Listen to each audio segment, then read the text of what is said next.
administration doing, right? It's like they are looking at consumer price index. They're pulling, they have the team of experts who are making sense of the impact on employees of inflation. And so we're asking everybody to be looking at their work as we're doing our own in our various contexts. So our recommendation has varied from year to year over the past. I don't have in my head. So last year we recommended 5%. I don't have in my head the numbers from years previous to that. That's probably something we can track down for you, Jeffrey. Okay, thanks for the clarification. Yeah. Sure. And again, this is a basement floor recommendation, so people are encouraged to continue to look at their unique circumstances and tenure of talent, what have you, in your congregations. Okay, Ryan, I do not see any further hands. Sure. So let's go forward. Okay. Let me get my desktop arranged. Sure. Okay, so in the clergy, with our clergy compensation, so lay compensation, not a big change in the resolution between last year and this year. There is a significant change in the resolution we're offering regarding the compensation of priests in our diocese.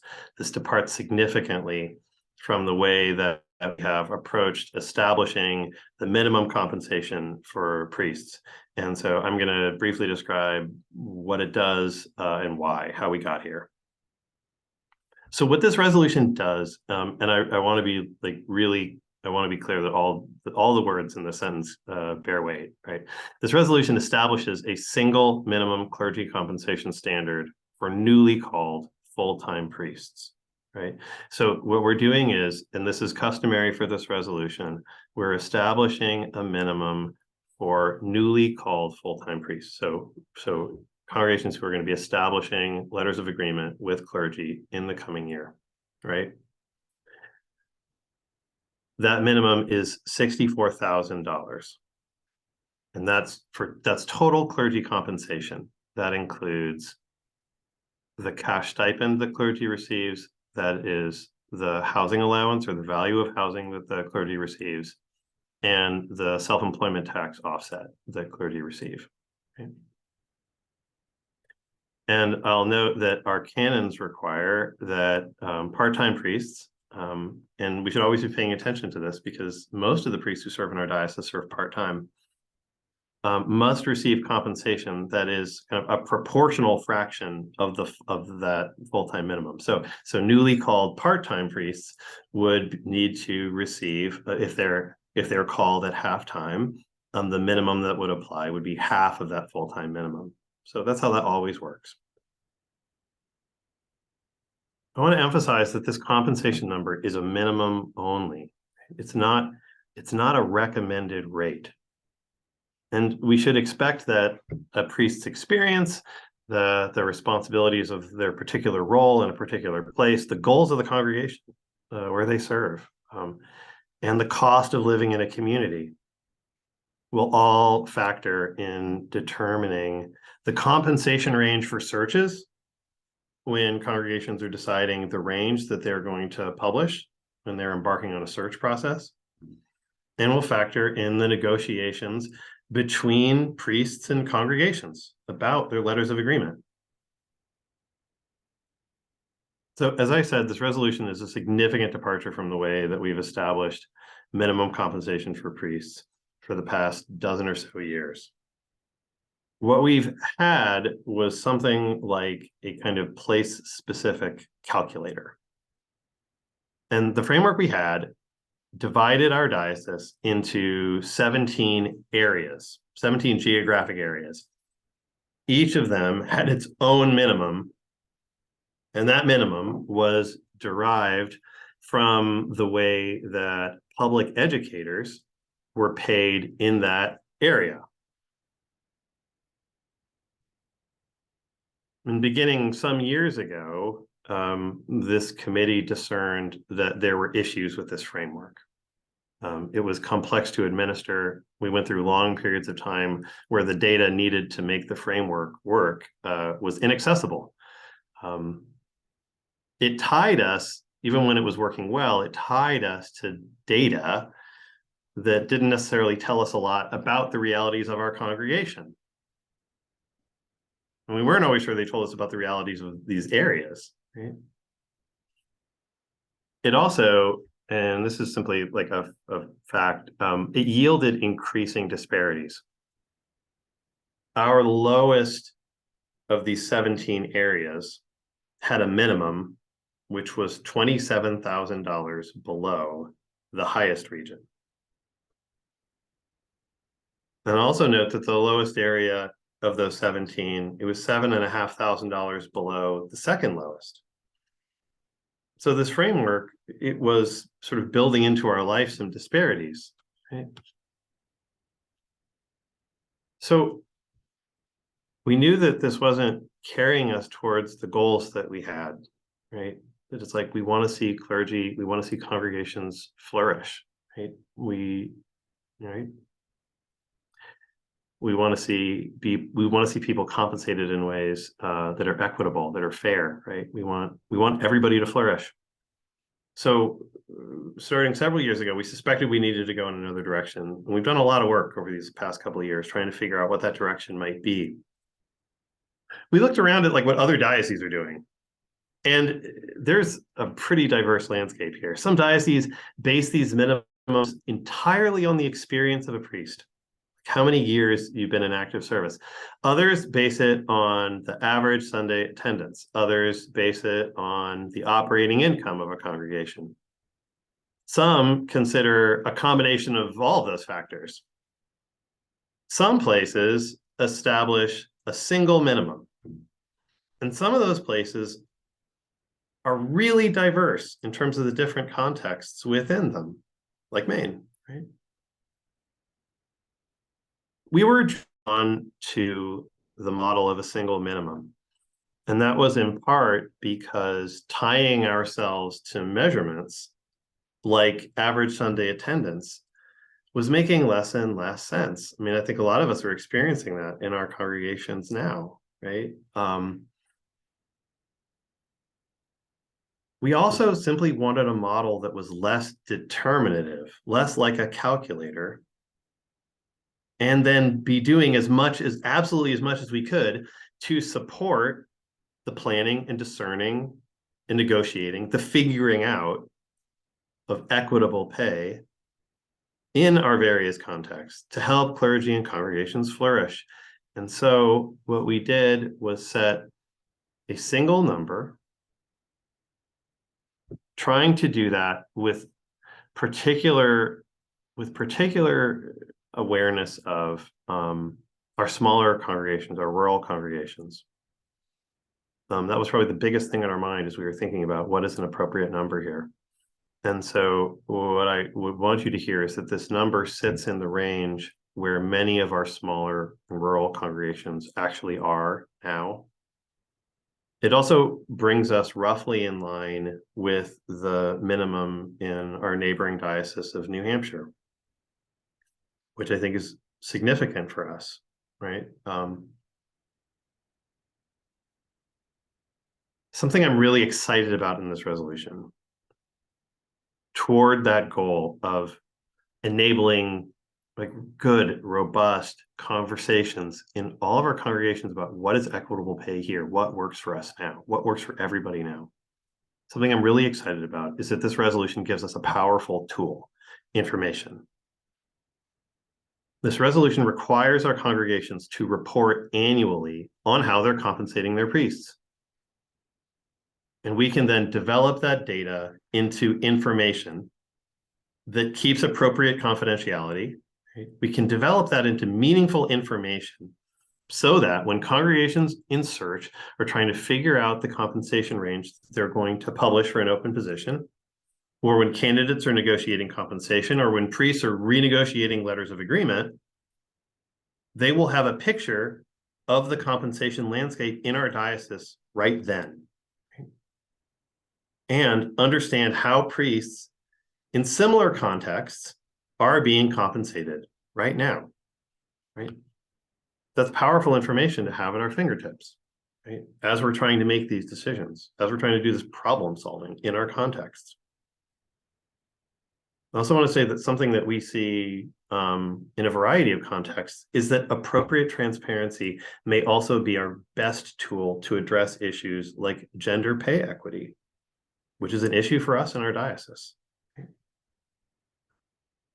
Something I want to emphasize, right, is this resolution does not alter existing letters of agreement, right? And as is customary for this resolution, right, it resolves that compensation for priests with a letter of agreement, active priests serving a congregation with a letter of agreement, may be no lower in 2024 than they were in 2023.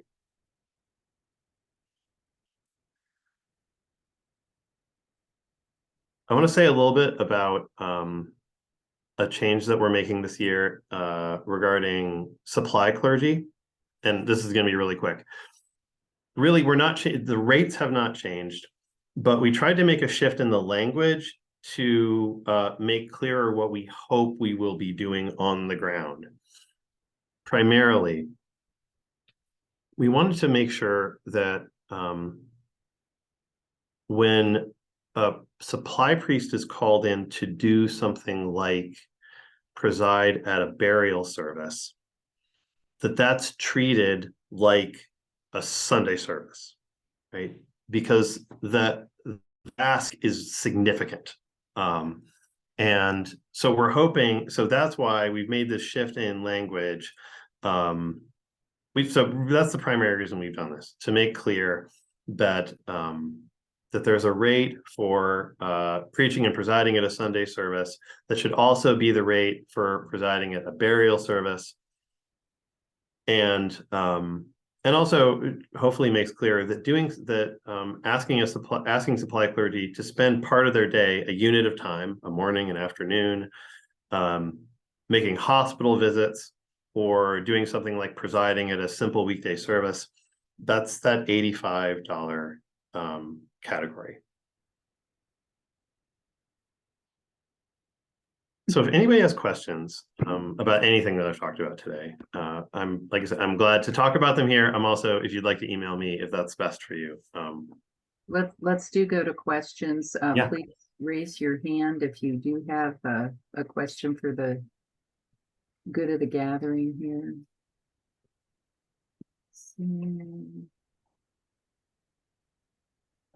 We have Marilyn Kittler. Yes, Marilyn, thank you. Is that $85 per service or per hour?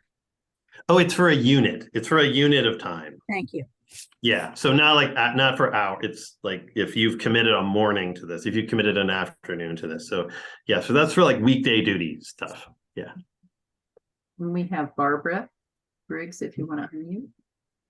What is the recommendation for how often a congregation should renegotiate the letter of agreement with their cleric?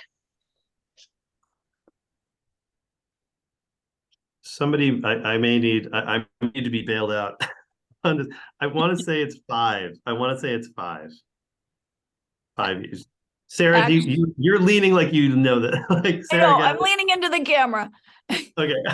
Actually, Canon Pickering has now suggested, and Tina, please chime in here if I'm wrong or if I'm right, has suggested that vestries and priests review the letter of agreement yearly. So annually, we look at the letter of agreement and see if it's still relevant, if we need to make changes, and go from there.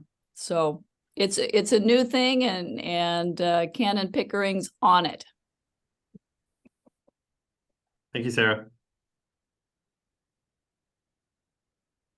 Other questions?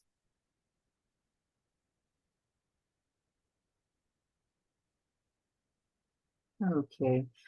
Do take advantage of Ryan's email if you have other questions, concerns, recommendations. We are trying to capture those and deal with those ahead of convention if we're able to. So this is part of the reason we offer this time for discussion and recommendations. I don't see anyone else on this particular matter. Ryan, thank you so very much. Marilyn Kittler has her hand Oh, raised. here's Marilyn again. Hi, Marilyn. Could you please repeat your email, Ryan? Oh, yeah, yeah. Let me just, I'll put it in the chat again. Thank you. I got the beginning, but not the end. It's very long. Thank you. But it's a 2-line email. I don't know about that. St. George's. York Harbor. Yep. Harbor. All right, with that, I'd like to introduce Tom Van Buren, who has resolution number 1 this year, investment of diocesan funds. He'll be describing this, and then we'll also have time for discussion and commentary on this. Tom? Yes, hello and Hi. welcome. Greetings to all attendees at the town hall meeting. I'm glad to meet with you now. My name is Tom Van Buren. I'm a member of the parish of St. Brendan, the Navigator Church on Deer Isle, Episcopal Church, and a member of the Racial Justice Council of the Episcopal Diocese of Maine. I wanted to describe a little bit about the history of how this resolution comes before you. You see the I hope you've seen the document. It has the provisions of the resolution calling on our bishop to appoint a committee to study, investigate the diocesan investment of diocesan funds and make recommendations to put them more in alignment with our baptismal covenant and our ethics and our words. There's also an attached document called Call to Action, which is what propelled us into the resolution, and an exhibit concerning the special law that created the trustees of diocesan funds. The wider Episcopal Church has been involved in questions of socially responsible investing since the 1960s, and discussions of this matter are evolving and expanding in many dioceses of the Church, as well as in other faith-based and civic organizations. In the past decade, the global impacts of economic activity have emerged into the fore with the realization that our current path of depletion of resources, including primary forest, fisheries, minerals, and fertile farmland, and the ever-expanding use of fossil fuels and carbon production, all point to an increasingly unsustainable future. We're called to align our faith, our words, and our actions so that the economic impact of our church does not contribute disproportionately to social ills, war, climate change, and ensuing mass migration. In the summer of 2022, a group of Maine parishioners, starting at St. Brendan's Deer Isle, came together to appeal to our bishop and the diocesan leadership to encourage greater accountability and transparency on where the trustees of diocesan funds are investing diocesan and parish funds. The bishop encouraged the conversation, and in September of 2022, we met virtually with the president of the trustees and the then diocesan treasurer, having prepared a list of questions about the investment policies and reporting practices. According to the Maine Special Law of 1849, the trustees operate independently of the diocese and hold investment objectives that are primarily focused on the preservation of funds and the profit from them. We understand these goals, but also hope that the social and environmental impacts of the investment should also carry significant weight. In late October of 2022, the trustees presented an online information session which featured Mr. Travis Allen, a specialist on socially responsible investing for the Alliance Bernstein Investment Management Company. Mr. Allen presented an impressive knowledge of the field of socially responsible investing and illustrated Alliance Bernstein's commitment to an expansion of this category in their services. However, the session gave little information on the actual investments made on behalf of the diocese. While the published guidelines from 2014, which were partially updated this past June, do mention socially responsible investment considerations, it remains unclear how those are defined and to what degree they are followed. Over the winter and spring of this year, this subject was discussed and debated among parishioners with expertise and commitment to ethical investing, and with 4 of the justice councils of the diocese: the Racial Justice, Creation Care, Indigenous Relations, and the main chapter of the Episcopal Peace Fellowship, all of which are concerned with the major social and environmental problems facing our society and the world. In the spirit of reflection on our values and their alignment with our actions in the world, the four councils co-wrote and endorsed unanimously the call to action and exhibit of the resolution. Bishop Brown attended the Racial Justice Commission meeting last May and offered encouragement for us to work towards a constructive engagement on this matter. In mid-August, our bishop responded to the call to action with a suggestion that we consider a resolution for the convention.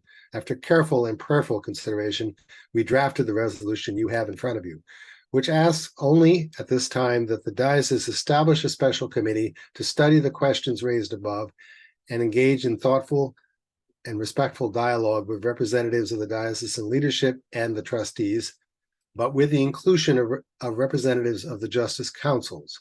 Our goal is to foster accountability and transparency in the investment of diocesan funds. The proposed charge of the special committee is to study the matter in detail and to draft a report with possible recommendations for the 2024 convention on how the trustees may align further our Christian and ethical values with our actions in the form of the manner that diocesan funds are invested. So that's gives you a bit of an overview of the history here. Thank you for your attention and welcome any questions and comments.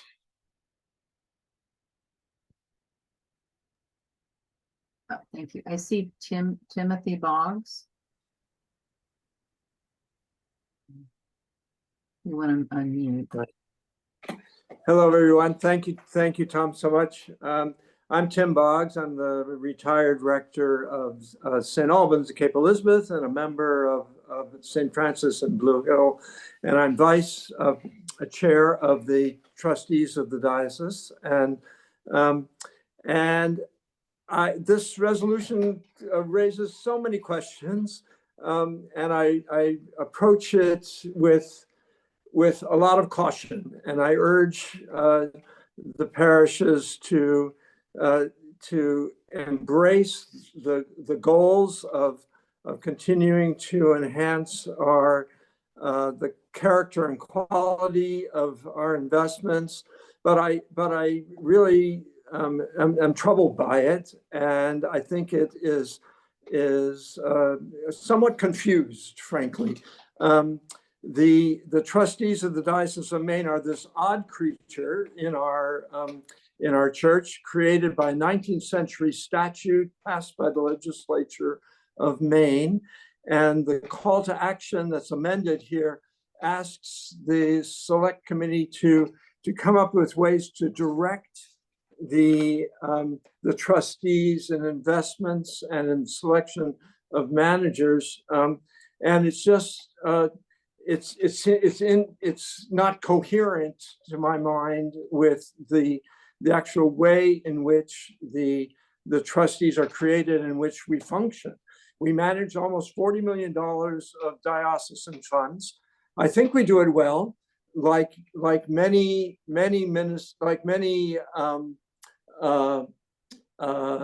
ministries, like all our ministries. We could do that. We could do it better. One question that this resolution prompts is that there are many funds invested on behalf of parishes in Maine that are not managed by the trustees, that are managed by parishes. The call to action and the resolution don't really ask us to reflect on those as well. So is that not sort of a gap in what this, if the goal is to reflect something beyond the mission of the church, which we all embrace? Isn't that a missing link in the resolution? I appreciate that this is for question and answer, but it's also for discussion. So I offer my words in the frame of a discussion. That's great. Thank you, Tim. Really appreciate your being on the call and responding. The last time we had a meeting, we didn't hear directly from anyone representing the trustees. So we do understand. I'm actually not representing the trustees. I'm representing myself as a trustee. That's fine. Okay, I take that back. I'm happy having you here representing yourself, certainly from your extensive experience and knowledge. Right. The resolution is calling for a review, a discussion, a further digging into the details in a appropriate forum that would specifically endorsed by the bishop and to function within the diocese, not in opposition. It's about understanding better the structure of how the funds are managed, and I mean, some of the impetus from this comes from a sense of not very complete information that what we read from the annual reports, which we understand they've been written the same way for many years, and they do fulfill the basic requirement of the special law on the responsibilities of the trustees to the diocese, which do talk about overall numbers and specific allocations to the managers, and there has been, of course, discussion on some of the funds going to what are labeled ESG investments, but the report does not offer any further detail, and there's different reasons for that, and I think that's the subject of what we're hoping to see in the committee to study. The distinction between the individual parish funds, which we know there are hundreds of them, that it constitutes, I think, about 55% of the funds that are managed by the trustees. It may well be, I mean, for sure, those are of their own category. They are subject to restrictions sometimes of the donors or the parishes. It is not made clear in the reports which ones are subject to such restrictions. But even if we're only talking about the 45% remaining, that's still close to $20 million. It's a significant sum, and a matter of some concern about where it's going, about what its impacts are, and to what degree the investments are contributing to climate change, are engaged in activities that are actually destructive in the world. I can speak from my own personal knowledge and research, on seemingly benign products. Paper, for example, results in massive deforestation in the world. I mean, this is just one little example. There are for-profit healthcare entities that are highly abusive to their populations they are meant to serve.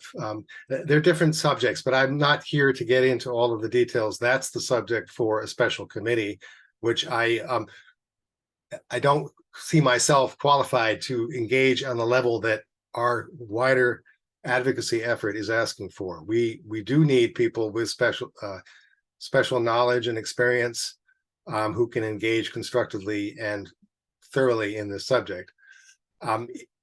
So I should be more brief here to say that your concerns are absolutely valid, and they should actually be very much the focus of discussion of such a study group, such a special committee. And we certainly welcome you to participate in it, or anyone that the trustees recommend, or the bishop. Thank you both. I do have a hand up. Susan Wall, if you want to unmute. Hi, Tom. Thank you. This isn't so much a question as just an expression of the confusion I felt reading the call to action. It starts off by suggesting that we are overdue for considering these issues that you want to raise of social justice, climate change, and so on. And then on the next page, when you talk about calling on the committee to take action to direct the trustees to invest the assets in these socially responsible investments, to employ investment managers who espouse a conscientious commitment, and so forth. Mm-hmm. So I was surprised when I read the report of the trustees to learn that 2 of the 3 investment management firms that the diocese employs actually are doing some of that. You mentioned earlier these ESG criteria, which are environmental, social, and corporate governance factors in measuring the sustainability and ethical impact of investments in companies. And I was just wondering if that might be mentioned more clearly, either in the resolution or in how it's brought before the convention. I'm not opposed to the general idea, but I found it odd that it wasn't mentioned here, that we're already doing some of that, but we want to do it a lot better, is my understanding. Right. I did mention it in my introduction. Yes. In trying to keep apprised of the new versions of the guidelines that we just it was recently posted an update from guidelines that had not changed previously since 2014. And one of the realizations in this is that in the past 10 years, there's been some significant shift in understanding about I mean, particularly involving climate change. I mean, most of the science and knowledge about that was there before 2014, but it certainly hasn't entered the popular consciousness quite in the way it has in just recent years. The call to action is an attachment to or referenced in the resolution. This preceded the resolution. The resolution only asks for the creation of a special committee to study the matter. It does not ask to endorse everything in the call to action. Those are concerns that were shared and agreed upon and co-written across the Justice Councils and our initial committee that looked into this. So you're looking at a evolving organic document, but the resolution is only that which is in the first page in terms of what we are asking for delegates to vote upon. You know, yes, I think many of the concerns you raised, I mean, the degree to which the trustees already engage in some ESG type of investing, that term, when you study and get into the details of it, I mean, and many people on this call may be aware of the politics across the country of entities, state governments, and so forth that have actively fought against this. You know, I think the question is, do individuals, do institutions, do churches have a right to question the structures that they're otherwise inclined to invest their money with? What are the consequences of that? What are the risk factors? There may be risk factors involved in all three of the categories of ESG that would impact the bottom line, or may over time do so. That certainly has been addressed in the subject of fossil fuels and the notion of stranded assets and so forth. So these are the kinds of considerations. About the trustees' report does outline that, in particular, Alliance Bernstein, they are the most active in promoting or describing and engaging in social justice investing or considerations of it. They report on it, they study the matter, but there's some gray area about what that actually means. And then one of the three companies that with which the trustees entrust their funds has no such claim to do that, and is not involved at all. And we ask why. You know, that would be certainly a question before the special committee. I'd like to just one second. Susan, did you have anything else?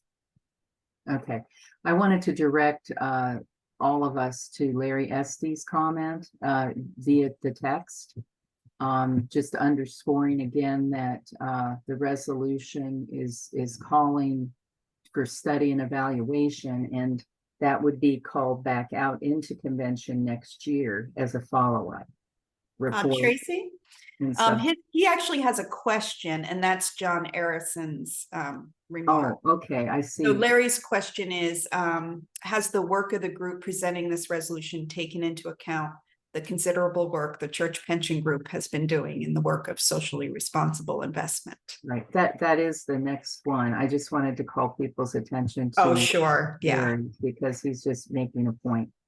Gotcha. Okay, thank you.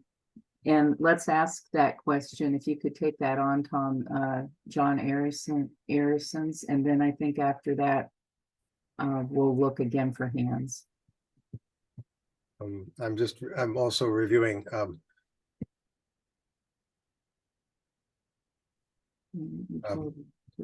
well, I think some of the people who've been talking in our meetings, particularly in the initial group that are more directly involved or knowledgeable in investments, is aware that the Church Pension Group has been doing some of this work, but I personally have not seen the details of it. I've looked at what the wider church has on its website on the subject, and some of that's referenced in the guidelines that the trustees use.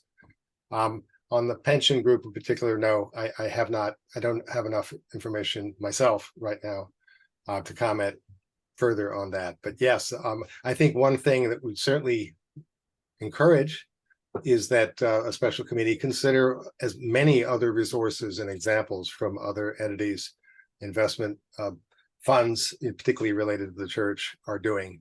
And that one question is to simply ask, are our trustees aligning their work, their guidelines and goals with the best practices across the field?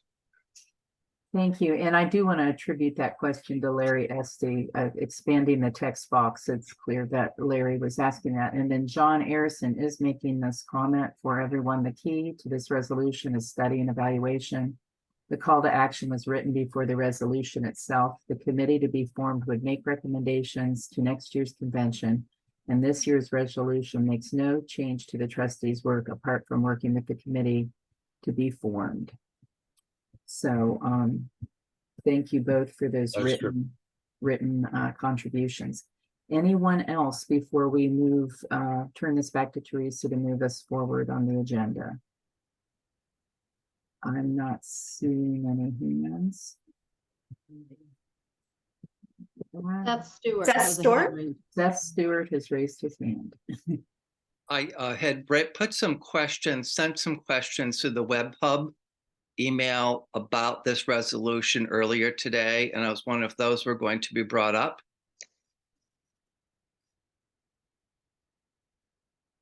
That is an unmonitored email address. I'm sure you got an email back, something to that effect? Not at all. Okay, let me take care of it. Put it on the list. Sorry, Seth. That's okay. I guess my question at the time is kind of a follow-up to Susan Wall's comment. I felt that it would have been more accurate to describe in the actual resolution the fact that our trustees currently have considered and are thoughtful about the work they're doing, and they have considered and they are employing investment standards for ESG, as are two of our three investment advisors. So I really want to kind of echo that I felt the resolution did not accurately represent what our trustees are trying to do.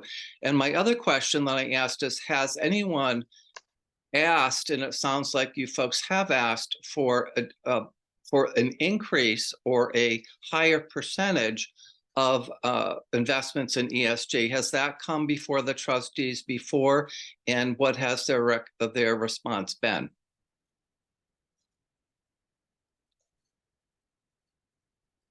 Okay, I'm not certain if we're still in the Q&A properly for me.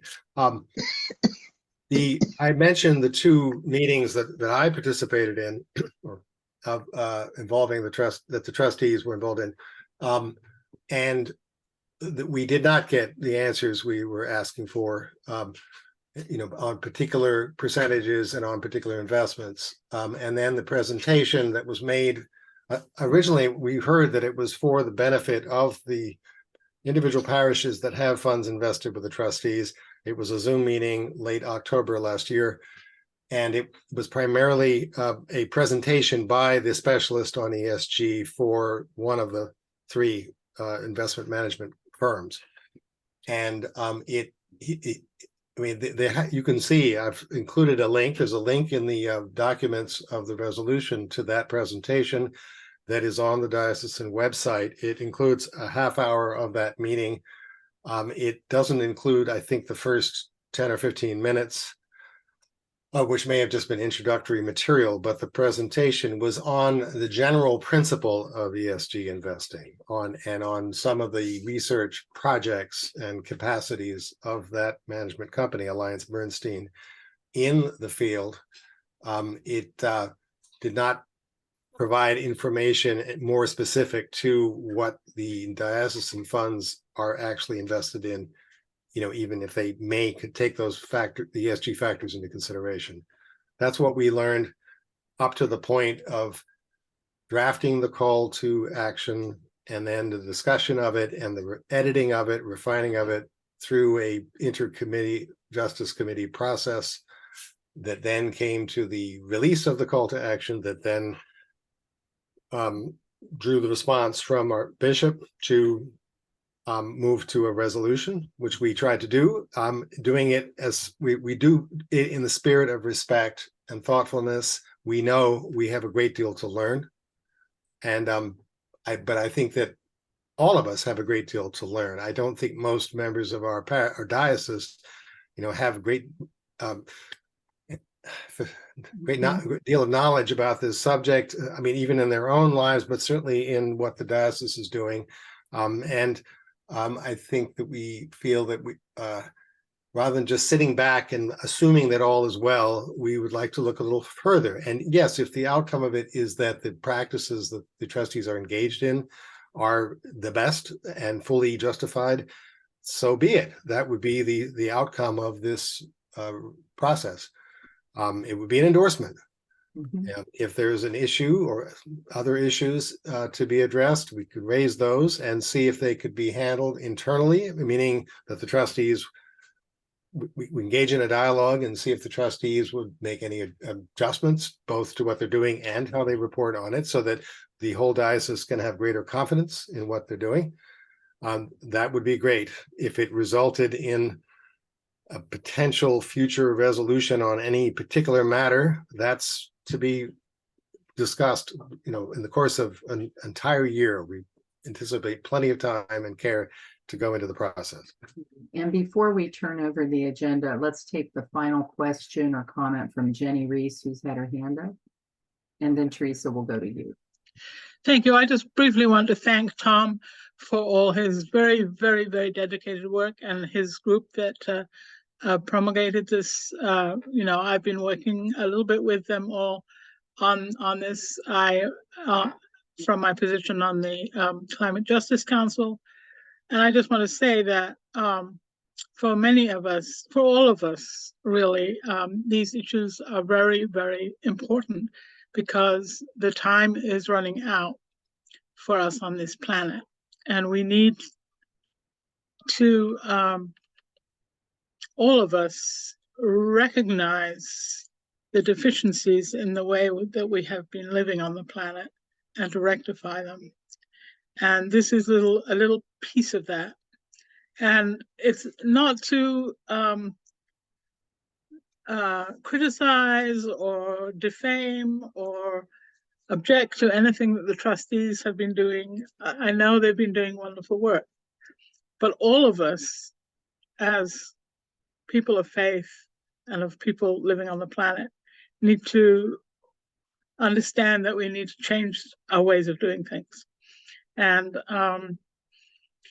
I think the urgency that many of us feel on this subject has been greatly restrained in the process that we've come up with through the call to action and then the resolution.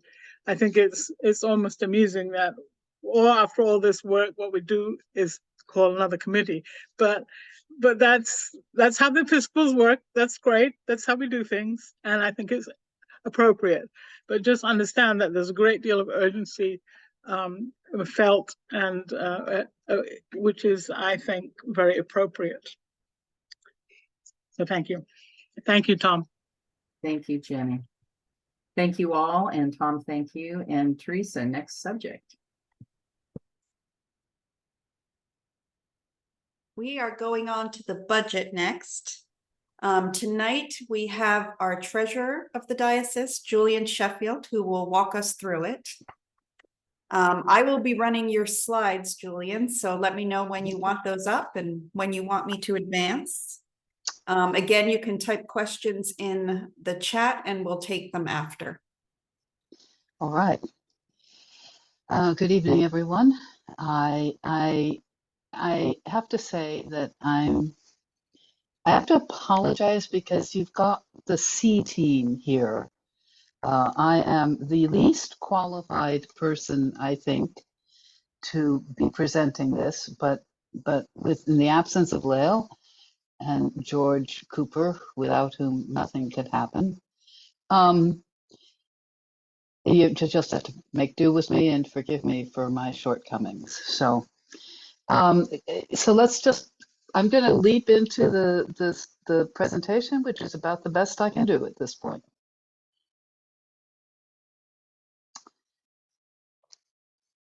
All right, and I want to thank very much, as I mentioned, Lael Sorensen, whose presentation this really is. I can't possibly do it the justice that she does it, but you know, you have to put up with that. And thank all the members of the Diocesan Finance Committee, John Balicki, Emma Bond, Ted Fletcher, Lisa Fry, Rebecca Grant, Julie Littlefield, Rick Lombardi, and I'm sure there's a reason Ted Fletcher is there twice, probably because he's secretary, and so you know that entitles him, and of course George. So much gratitude to everybody. And our object every year, I believe, is to present a balanced budget that responds flexibly to the varied challenges to congregations, jubilee centers, summer chapels, and Camp Bishopswood, and to provide Bishop Brown with funding for staff, consultants, and volunteers who will facilitate the mission and ministry of the church in Maine. Those are the goals of the 2024 budget. I think those are the goals of every year's budget. So the big picture, the 2024 budget total is $1,888,822. And just a little context here, if I can make my screen small, I have to bring up another screen on my computer.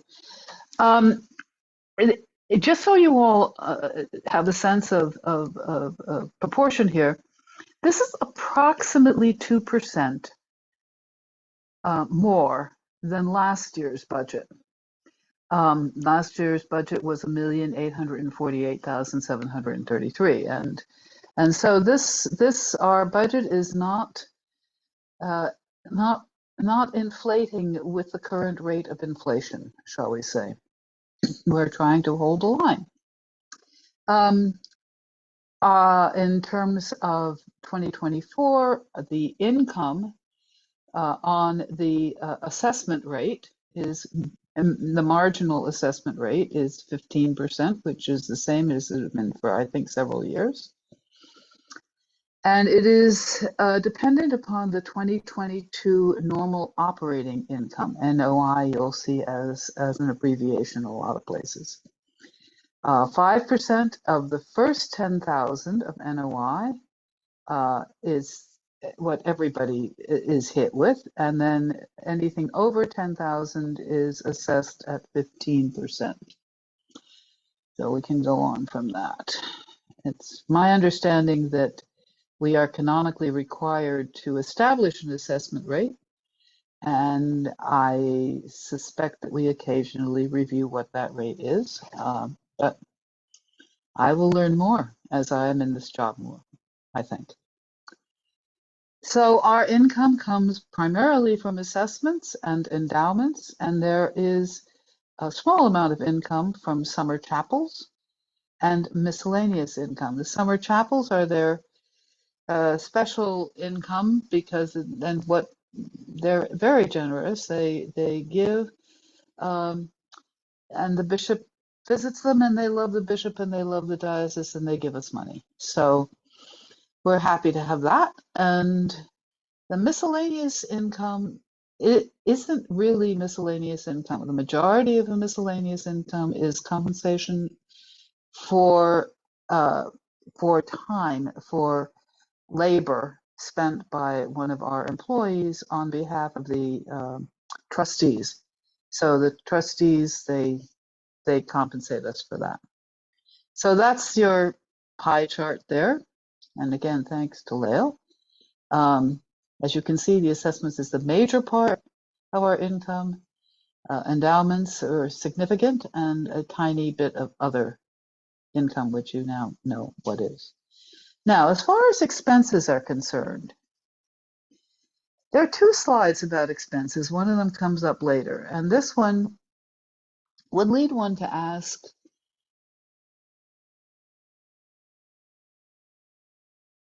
lightening our hearts section of our, I think, could we just go forward and then come back to this in a second? Teresa.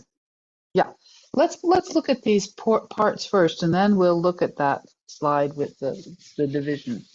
So the enlightening our hearts is justice, outreach, and advocacy, and it funds our relationship with the Maine Council of Churches, the Justice Commission and their councils, the Racial Justice, Climate Justice, and Episcopal Peace Fellowship, and the Committee on Indian Relations. The Jubilee Center's grant reserves, mission priorities grants to be allocated, and domestic and international poverty grants. So these are basically outreach. Yeah, that's the simplest thing to say. That's that part of the budget. Then let's go on to the next one. Then answering the call is feeding our people in the diocese, feeding the youth ministry. When I say feeding, I mean spiritually and emotionally and intellectually supporting faith formation there. Camp Bishopswood, the Christian Education Collaborative, adult formation, education for ministry, and clergy formation. So then let's look at the next one. Then knowing the hope. These are basically support of ministry to our people, transition ministry, or the ordination process, the deacon formation, priest formation, the Commission on Ministry. There are new initiative grants and strategic mission support. Equivalencies. The reason equivalencies is there is that when this, you have to understand, this is really very new to me, but I'm going to try to, most of you probably know already much more about this than I do, but strategic mission support. There have been historically a number of parishes that have met certain qualifications for special support as missions. One of the qualifications is being the only parish in a certain radius. I believe it's a 30-mile radius. But it was felt that these parishes needed special support, and so that they get strategic mission support, and that is something that we may want to examine at some point in the future and see if that can be broadened and made a little more flexible. But this is all part of knowing the hope. So that's that portion. And then claiming our inheritance is our connection with the larger Episcopal Church. It's paying our assessment to the Episcopal Church. It's paying our assessment to the Provincial Synod, and it's paying for travel, General Convention, Triennial Youth Event, diocesan council meeting expenses, and standing committee expenses, and the diocesan audit, which is canonically required. So this is our relationship to the larger church, Episcopal Church. And then the last piece, if we are now looking at this, knowing a little more about what we're talking about, we see that the last and largest piece of this is labeled Loring House staff. Now that seems disproportionate. It seems like we're spending a lot of money on our own administration. But if we think of it differently, if we think of it as not Loring House staff, but rather making everything else work, if we look at, if we take the staff and the work that is done at Loring House, and we actually allocate that work to the other 4 categories, we come up with a slide that looks very different. And that's the next one, I think. So you see how this has happened here. There is still, yes, some plain old administrative expenses, but the majority of the cost that is allocated to Loring House staff is actually in support of the other areas of our mission. So I think this is really important to get your head around, get our heads around, because we're not administrative heavy.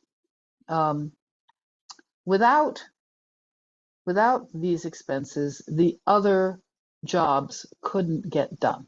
The other work couldn't get done.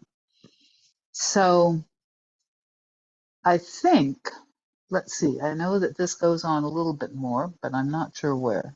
You want to take it to the next? Yep, that's it. That's the best I can do for you, my friends. And I'll be happy to answer any questions I can answer, but my guess is I will have to take them home and study them and come back to you. So. And that works. I will look for raised hands if anybody has a question.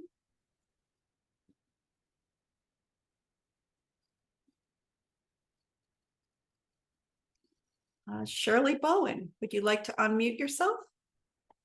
Yeah, I have 2 different questions. One is in looking at the income that comes in through the One in Christ campaign, specifically for campus ministry. I see a pretty significant amount of income, but in looking at expenses, I don't, other than $500 to the organization at Orono. So I'm just wondering what the campus ministry funds are either being held for or used for. And for anyone who doesn't know, I used to be the campus missioner for the diocese, so I have a strong passion about that, and saddened that it's gone by the wayside, but I noticed those funds are there and just wonder what planning is happening or anything about that. And the other is just with regard to the Jubilee centers. I noticed that Bridging the Gap has a significantly higher amount allocated to it. I know they're not officially a Jubilee center, but I wonder, is it because they've gotten other grants and it's all, piled in that one line? It's just very different from the other Jubilee centers. Hang on one second.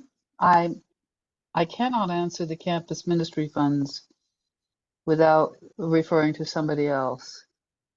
But let me see if I can do something about the Jubilee centers. I believe it is all stuck in one line without breaking it down. Julian, we do have Emily Keniston, Director of Faith Formation, here with us. And she can probably speak to the Jubilee Center part, I'm guessing, and maybe the other part too. So Emily. All right, that's fine. Thank you so much. Thank you so much. Those are such great questions. And Shirley, I wish that I had a great quick answer for you about that first piece about campus ministry. As I think you know, but I'll share just broadly, our campus ministry programs are kind of in the rejuvenation stage at this point. So those funds allocated to the Wilson Center that you specifically pointed out are the beginning, but hopefully not the end. And I'm going to do a little homework to find out where the rest of it goes. So thank you so much for bringing that up. The second piece about the Jubilee Centers is that that Bridging the Gap amount was actually reflected from a specific grant that they received last year, and it was rolled over into this year. So the treasurer and I flagged that a couple of weeks ago, and that will be corrected soon.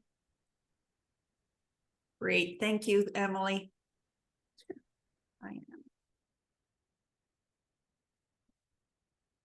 Anyone else? I see a question in the chat. How is it that the budget for the diocesan audit is 250% of our expense on audit in 2022?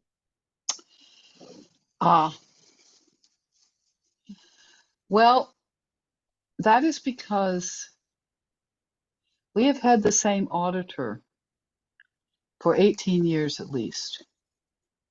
This is not best practices. Best practices is changing your auditor every 5 to 7 years. It is also because we will have to pay, we will be basically covering the 2022 audit and the 2023 audit at the same time. Because of the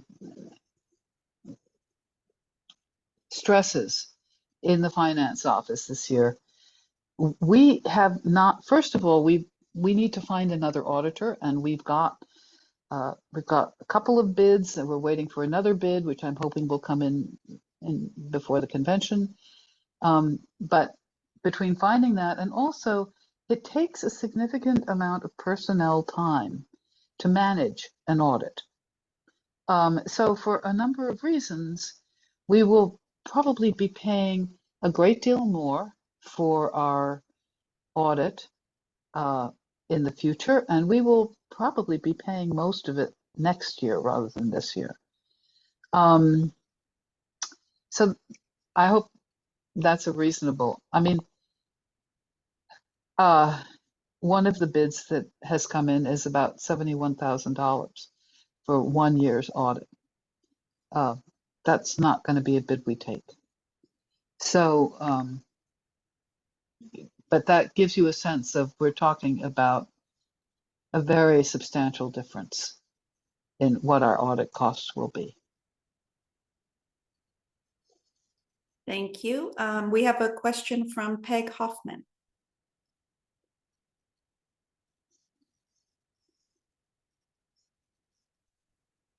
Hi, thank you, Julian. I put my short list of each in separate chats, probably, about as I went through the budget. And you've just answered one of them. I noticed that the Wiscasset Food Pantry and another 2 pantries are at 0 this year. So I wondered about that. Also, how clergy formation has increased to $10,000, and digital communication has tripled, and archives has doubled. I mean, it just seems, I just am curious about why those are happening. I can speak to some of them. The food pantries, I will have to leave for somebody who knows something about the food pantries. That is not me.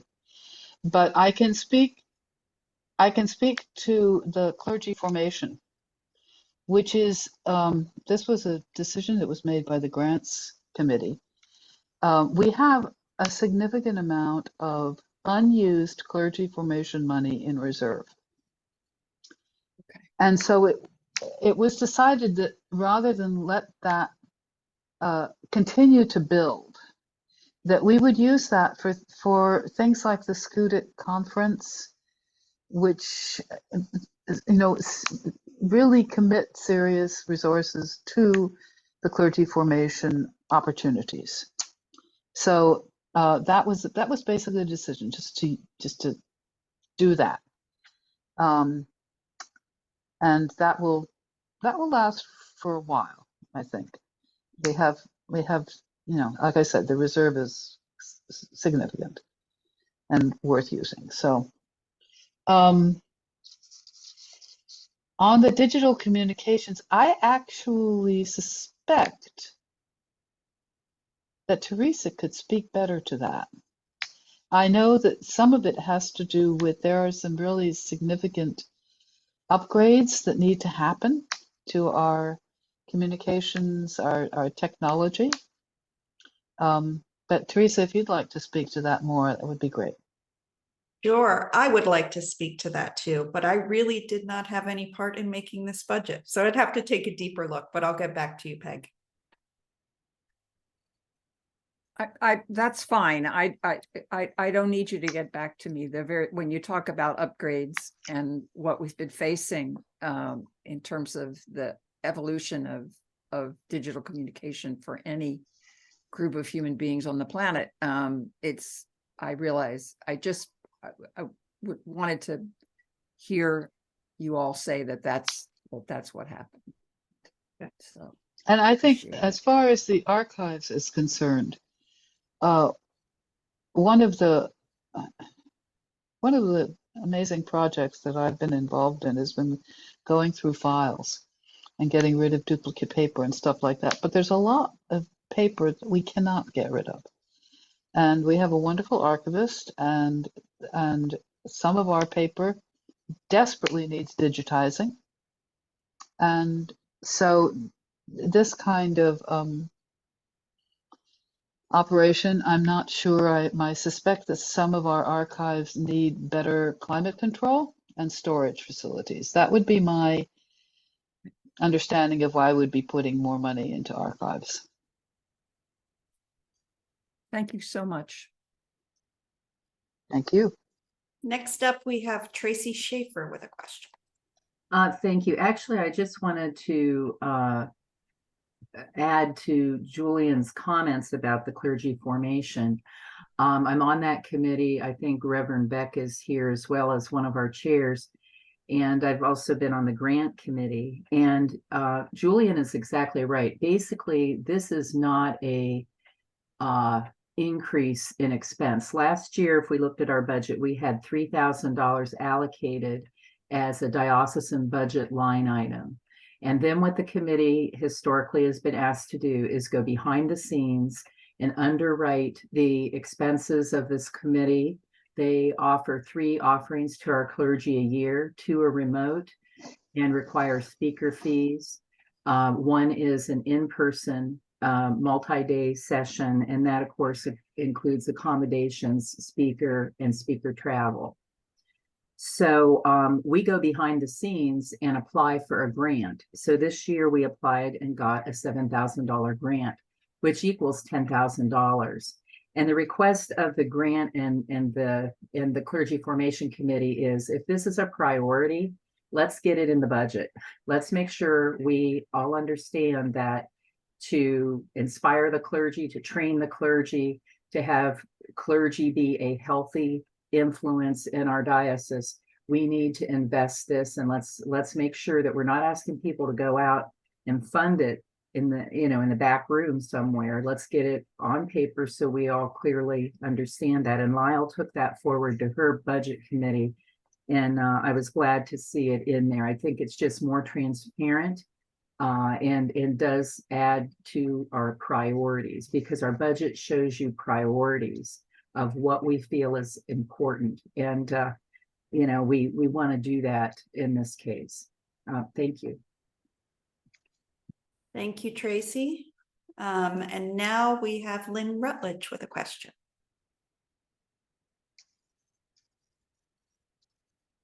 So actually, I don't have a question. I'd just like to respond to the $0 amount for food pantries. The several food pantries had requested money through our grants possibilities last year, and that's why they received the money that they did. So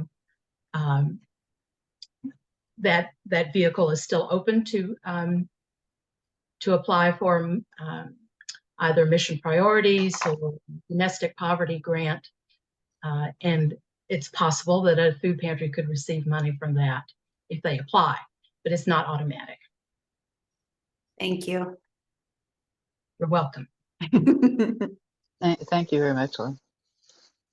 And if there aren't any other questions, I'm going to introduce you to the Reverend Lynn Rutledge, who will tell us a little bit about the nominating committee. And I also want to thank Julian. You did a great job, and I think you know a lot more than you think you do. So here is Lynn to just tell us about that committee that was sort of newly formed this year and what they did and how they went about the work. All right. So earlier this year, Diocesan Council established a nominating committee after an absence of some years. As a diocese, we have been relying either on folks to nominate themselves for positions or perhaps for colleagues and friends to identify gifts for service in others and to urge them to run. So the nominating committee this year was composed of Lucia Elder, the Reverend Stephen Muncie, the Reverend Stephen Summerson, and me. And we were asked to find persons willing to be nominated for diocese-wide positions as well as for clergy representatives from the 6 areas. For this first year, we established 2 policies. One, that we would try to ensure that there was at least one person running for each position, however that person was nominated. And the second was if an incumbent in a position were willing and eligible to run, we would not nominate anyone to run against that person. So we began making contacts, and we've come up with the list of people that you have been able to access in the Diocesan Convention documents. Some were nominated by us, some by members of the diocese, and some nominated themselves. Some of the persons are running unopposed, and in some positions there are contests. In fact, 2 positions are open on the trustees, and there are 4 persons running. So you'll have some choice in that particular election. So be sure to read the biographies for that and other positions. And our thanks to all of you who've been willing to either put your names forward or to have your names put forward for these positions. Thanks. Thanks, Lynn. We come to the part of the program that I like the most because I get to talk. We will take a look at the website. So I'm going to share my screen. Here we go. I'm sharing a lot of my desktop right now. Sorry about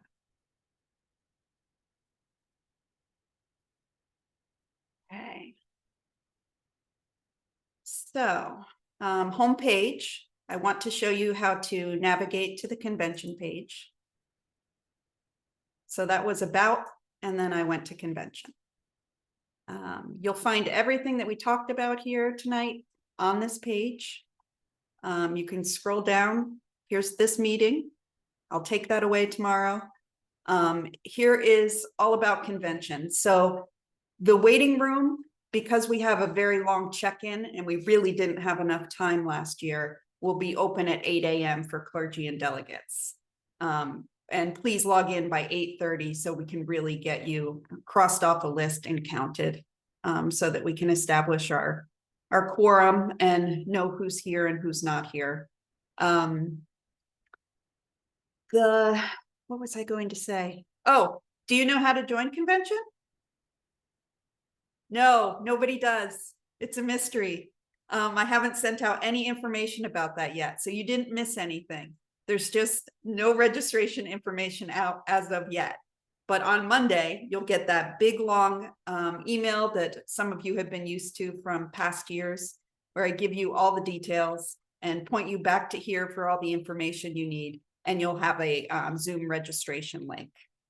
We're going to try some new things with check-in too, so that when you register, if you registered with your name and you come up on Zoom, you'll be sorted into clergy and lay right away, so that we can more easily go through a list and tick you off. But if you can update your Zoom, just look up, Google, what is the latest version, and then just see if you have it. And make sure that you're named in your own Zoom account. first and last name, and it would be helpful to have your congregation too. And since we're looking at this quickly, the town is always easier than the name of the church. And people who are not clergy or delegates and not voting, they're welcome to watch us on YouTube. So you can click here, you can click anywhere that we have our YouTube link and you will find us. If you're a delegate, you'll appear on this list. If you don't appear on this list, you need to ask your rector or your senior warden to send us a revised certificate so that we send all of this information to the right people. Here are the colorful boxes that I kept talking about. So I put up links to these things, all the budget stuff. Rules of order, you'll be voting on this at the beginning of the meeting, so do really take a look at those. The resolutions, the nominations you've seen, the report of trustees, convention minutes, you'll vote to approve those as well from last year. And this is brand new, and I think I'm going to open it and show you. We just put this out for the first time yesterday, so we've put quite a bit of information on this consent calendar because there are so many running unopposed. And there are, in the rules of order, no nominations from the floor. So it makes this a little bit easier to do. Of course, you have to vote to approve this consent calendar too. So if there's something that you don't think belongs on here and can't be voted on in a blanket way, you can have that removed, we revise it, and then we can move on. So now I just need to get this off my screen.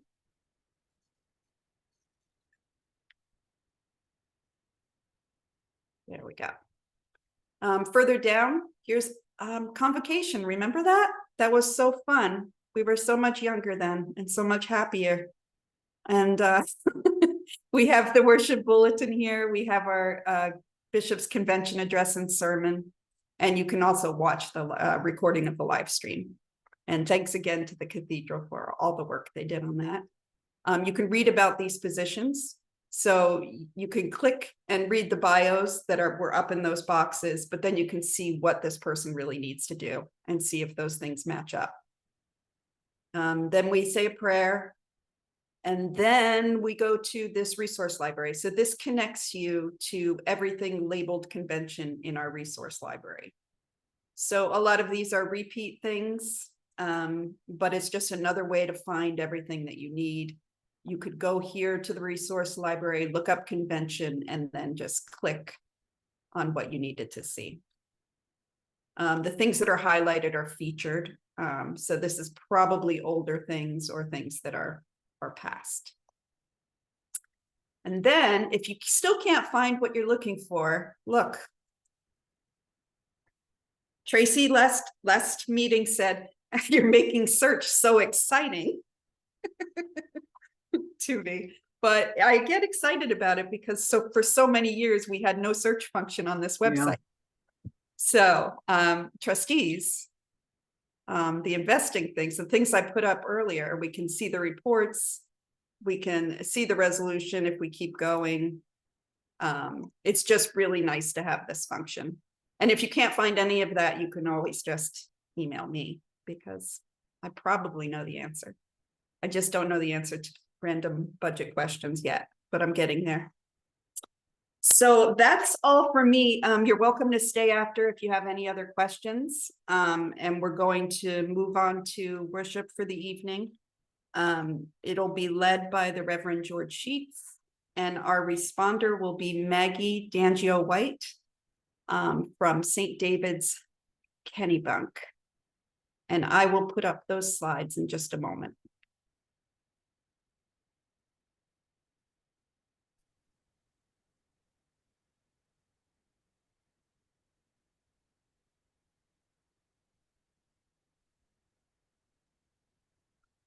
Good evening, everyone. I'm Reverend George Sheets. Will lead you tonight. I would like to begin with just a moment of silence, and then we will enter into worship. And Maggie, are you all ready? Yep. Thank you.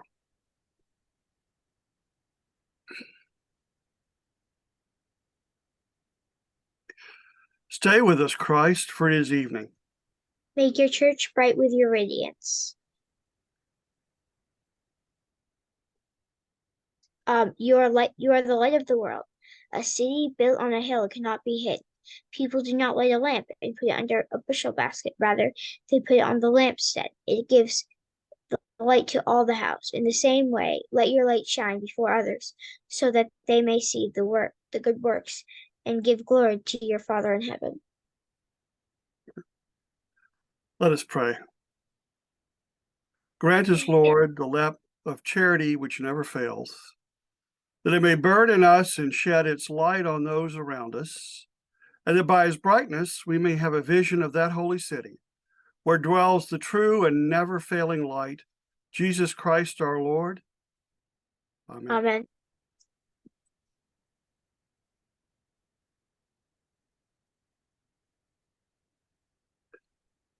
Let the world in grace and beauty, mirror of God's eternal face, transparent flame of love's beauty, bring salvation to all humanity. Now we see light of the evening. We raise our voice in hymns of praise, worthy of your endless blessing, sun of our night, lamp of our days. Oh.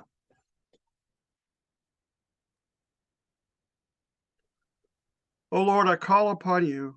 Come to me quickly. Hear my voice when I cry to you. Let my prayer be set forth in your sight as incense, the lifting up of my hands as the evening sacrifice. Set a watch before my mouth, O Lord. Guard the door of my lips, and let not my heart incline to any evil thing. My eyes are turned to you, Lord God. In you I take refuge. Christ revealed the fruit. I am the vine, you are the branches. Those who abide me, and I am there, and I am them, and me in me, and I in them, bear much fruit, because apart from me, you can do nothing. Christ revealed our frailty and our failing, our trespasses and our humiliations. Christ also revealed his blessed power, his blessed wisdom and love. He protects us tenderly and sweetly when we are in greatest need. He raises us in the spirit and turns everything to glory and joy without ending. God is the ground of the substance, the very essence of nature. God is the true father and mother of natures. We are bound by God. We are all bound to God by nature, and we are all bound to God by grace. And this is grace for all the world, because our precious mother, Christ, fair nature, who was prepared by all Christ, and the honor and nobility of all, and for the joy and bliss of salvation. God be with you. And also with you. Let us pray. Our Father in heaven,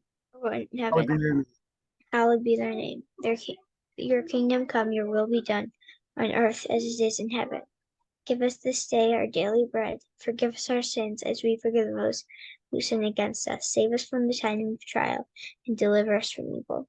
For the kingdom and the power and the glory are yours, now and forever. Amen.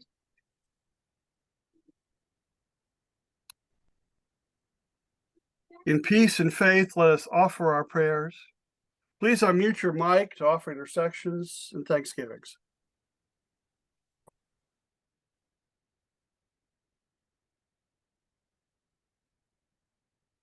Healing for Norm, and the repose of the soul of God.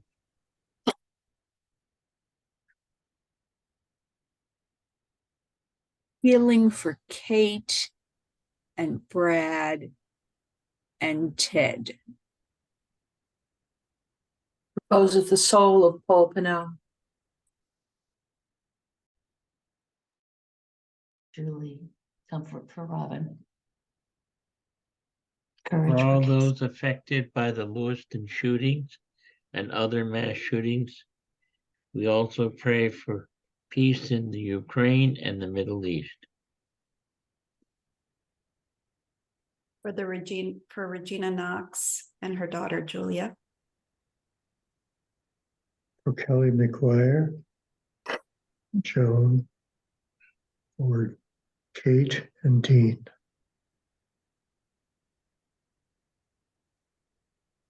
For all physical our healing, for unhoused Joan. neighbors.